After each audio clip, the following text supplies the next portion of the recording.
بسم اللہ الرحمن الرحیم۔ صحیح بخاری حدیث نمبر 311۔ حضرت عائشہ رضی اللہ تعالی عنہ نے فرمایا کہ بعض امہات المومنین نے اعتکاف کیا حالانکہ وہ مستحاضہ تھیں۔ صحیح بخاری حدیث نمبر 312۔ عبداللہ بن ابی نجیح نے مجاہد سے کہا کہ حضرت عائشہ رضی اللہ تعالی عنہ نے فرمایا کہ ہمارے پاس صرف ایک کپڑا ہوتا تھا جسے ہم حیض کے وقت پہنتی تھیں، جب اس میں خون لگ جاتا تو اس پر تھوک ڈال لیتی اور پھر اسے ناخنوں سے مسل دیتی۔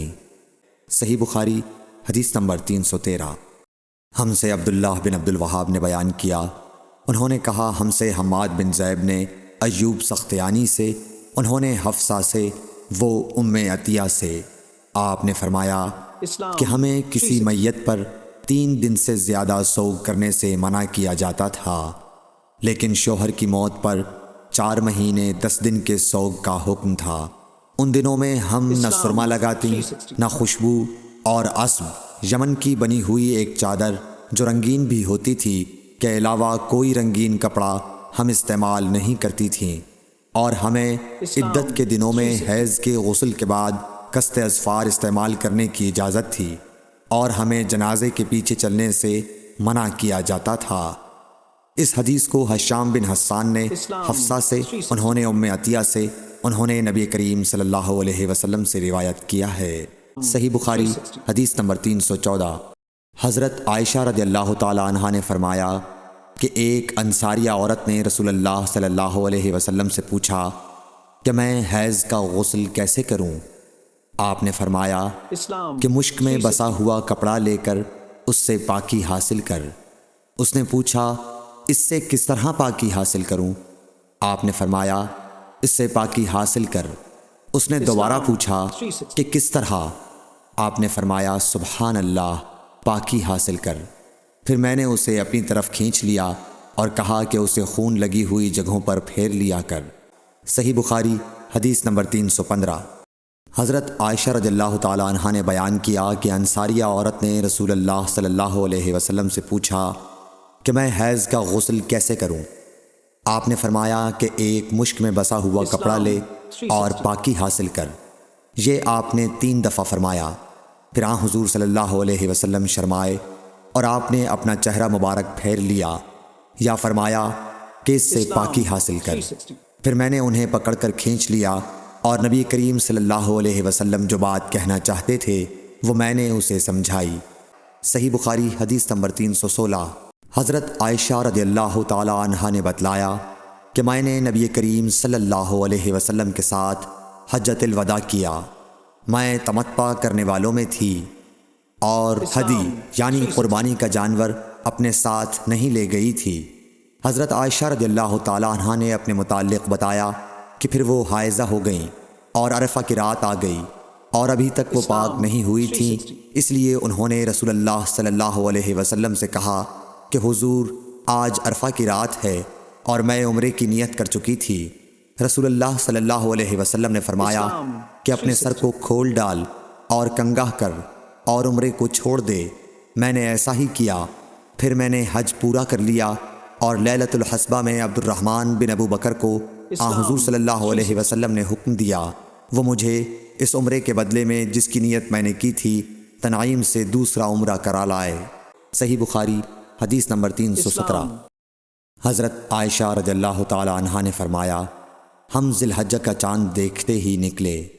رسول کریم صلی اللہ علیہ وسلم نے فرمایا کہ جس کا دل چاہے تو اسے عمرے کا احرام باندھ لینا چاہیے، کیونکہ اگر میں ہدی ساتھ نہ لاتا تو میں بھی عمرے کا احرام باندھتا۔ اس پر بعض صحابہ نے عمرے کا احرام باندھا اور بعض نے حج کا۔ میں بھی ان لوگوں میں سے تھی جنہوں نے عمرے کا احرام باندھا تھا، مگر عرفہ کا دن آ گیا اور میں حیض کی حالت میں تھی۔ میں نے نبی کریم صلی اللہ علیہ وسلم سے اس کے متعلق شکایت کی تو آپ نے فرمایا کہ عمرہ چھوڑ اور اپنا سر کھول اور کنگاہ کر اور حج کا احرام باندھ لے۔ میں نے ایسا ہی کیا، یہاں تک کہ جب حصبہ کی رات آئی تو رسول اللہ صلی اللہ علیہ وسلم نے میرے ساتھ میرے بھائی عبد الرحمن بن ابی بکر کو بھیجا۔ میں تنعیم گئی اور وہاں سے اپنے عمرے کے بدلے دوسرے عمرے کا احرام باندھا۔ حشام نے کہا کہ ان میں سے کسی بات کی وجہ سے بھی نہ حدی واجب ہوئی اور نہ روزہ اور نہ صدقہ۔